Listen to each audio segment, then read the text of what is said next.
Nice to meet you. The woman who entered the room suddenly greeted me.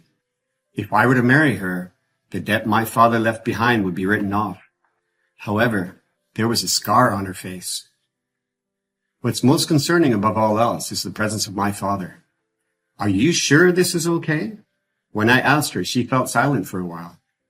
My name is Robert, and I'm 45 years old. My father, who ran a small town factory, and my mother raised me, and I'm their only child.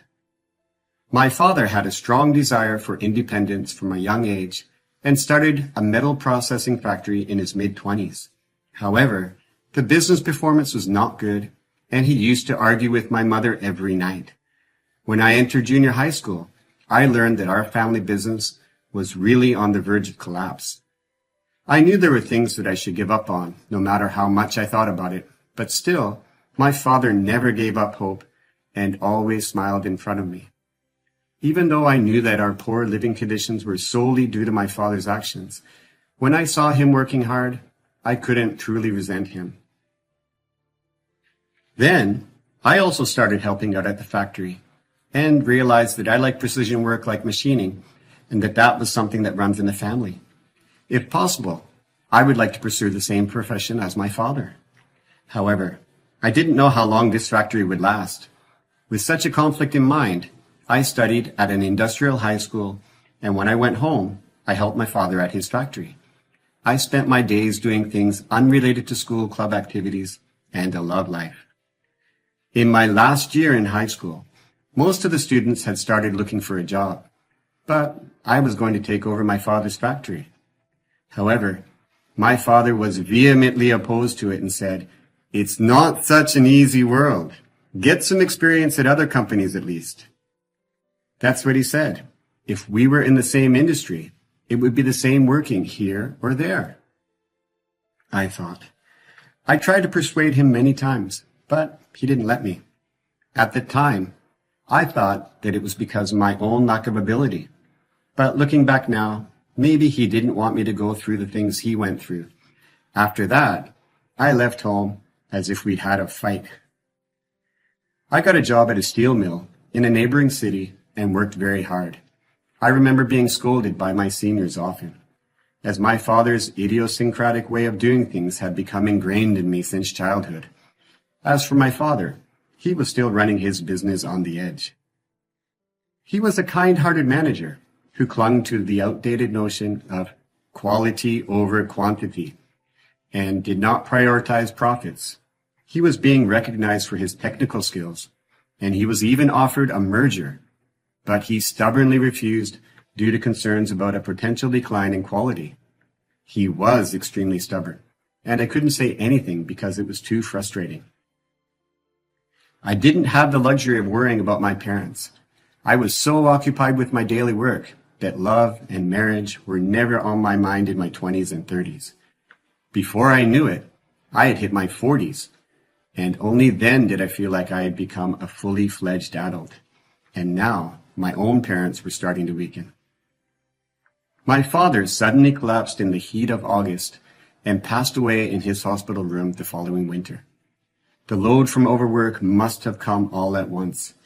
If he had had the examination sooner, he could have recovered. Although my mother blamed herself for not forcing my father to go to the hospital, he probably wouldn't have gone no matter how much she pleaded. It was an unremarkable parting, and I didn't even shed a tear. However, when I visited my parents' factory for the first time in decades and saw that the factory was completely rusted, I couldn't stop crying. I can never see my father standing here again. After all, I had always been watching his back, and it wasn't until I turned 40 that I finally understood that.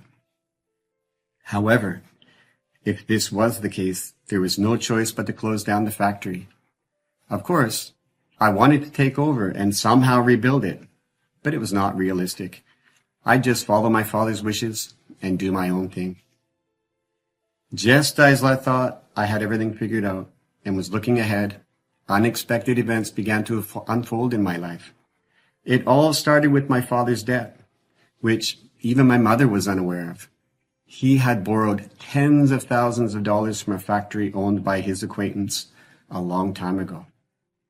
Mr. Thomas, who owns a factory, used to play with me when I was young. He and my father had a close relationship, and they often visited each other's factories. However, Mr. Thomas decided to steer towards mass production early on, which led to rapid development, and now his factory is one of the leading ones in the city. About a month after my father's funeral, I was summoned by Mr. Thomas. I was sure that it was about the debt. If I paid it back a little at a time, I could just barely pay it off while I'm still alive. I didn't know how to apologize, but I was headed towards Mr. Thomas's office. However, what I heard there was shocking. Mr. Thomas said, "I will take over your father's factory and erase the debt." I couldn't believe my ears and wondered if it was some kind of joke. "In exchange, you will marry my daughter." I thought it was a dream, but Mr. Thomas was speaking seriously. He has only one daughter. She is 32 years old and single. It seems that she was working as an administrative worker at his company, and she has never been married nor had any children. I heard that he just wanted her to settle down soon. If I married his daughter, our debt would be erased, our factory would be absorbed, and they could take over the machinery and technology. However, if I refused to marry her, all of these opportunities would disappear. I couldn't hide my confusion and quickly said what was bothering me. I don't have any particular experience with romance. Before he could even feel sorry for himself, he started talking. "It's the same for my daughter, so please just meet her," he said nonchalantly. I ended up visiting Mr. Thomas's house and waited for his daughter in the living room. When the door opened, I couldn't help but catch my breath. On her face, there was a large burn mark, and the color of the skin on each side was different. It was clear at first glance that something had happened. The reason why Mr. Thomas offered to forgive the debt in exchange for marrying his daughter became clear. Surely, because of this wound, there wouldn't be any discussion of marriage. And what really tightened my heart was the fact that she accepted such a marriage. She said, "My name is Dorothy. Nice to meet you," and greeted me, giving the impression that she had no intention of opposing her father's words. I was bewildered and unable to say anything. She said nonchalantly, "My father told me everything, and if it's okay with you, I don't mind anything." She told me that her facial scar was caused by a burn when she snuck into the factory to play when she was a child. This offer might be good for me. My father's factory could remain, and I wouldn't have any debt. And on top of that, I'd be able to get married. However, there's no benefit for Dorothy. We both gazed at each other for a while without saying anything. What came to my mind was my father, of course. He left behind something unbelievable in the end. I can't even hate him for it. And maybe that's the only feeling that Dorothy and I had in common. "Are you really okay with this?" I asked. When I looked into her eyes and asked her, there was a long silence. However, tears began to well up in her eyes and eventually overflowed. Dorothy cried like a child. "How could I possibly accept this?" she was muttering to herself. She had forced herself to accept it. "Let's not do this," I said. "I should handle my debts in the factory on my own. I can't involve her in this." However, Dorothy wiped away her tears and tried to stop me. "That's no good. I have to do something about it," she replied. She showed a lot of concern for me, and I can confidently say that I have put most of the effort of my life to come up with why. "If it's all right with you, Dorothy." When I told her what I thought, she nodded her head slightly in agreement. I said to Mr. Thomas, "I would like to marry your daughter, but as we have only just met, could I please have some time to get to know her better before starting a relationship?" That was the answer that I came up with. Mr. Thomas accepted it. I left my previous job at the steel mill and joined Mr. Thomas's company. Furthermore, I started living with Dorothy as her fiancée at her parents' home. Of course, that meant that the debt was cleared and our factory was absorbed. I began to improve the technique that my father used to protect, to suit mass production. I worked very hard every day. Mr. Thomas allowed me to work freely as long as profits were made. He didn't complain. I repeated trial and error while studying the notebook that my father had left behind.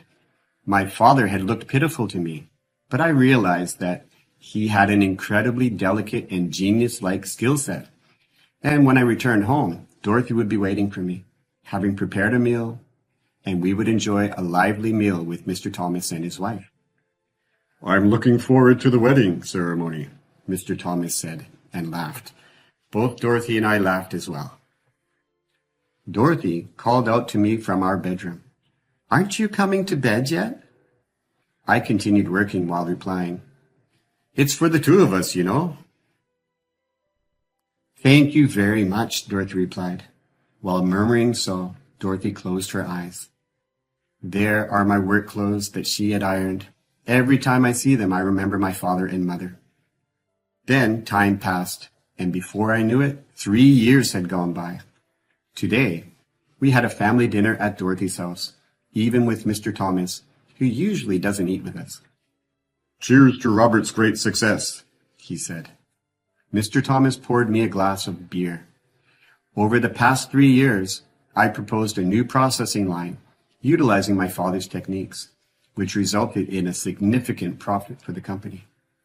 If things continue as planned, it's likely that the profit I'm making will exceed the amount of debt that my father had left. "With this, I can entrust Dorothy to you even more," Mr. Thomas said. "It's about time, isn't it? Why don't we hold the ceremony soon?" He spoke with great enthusiasm. If things continue like this, how happy would it be?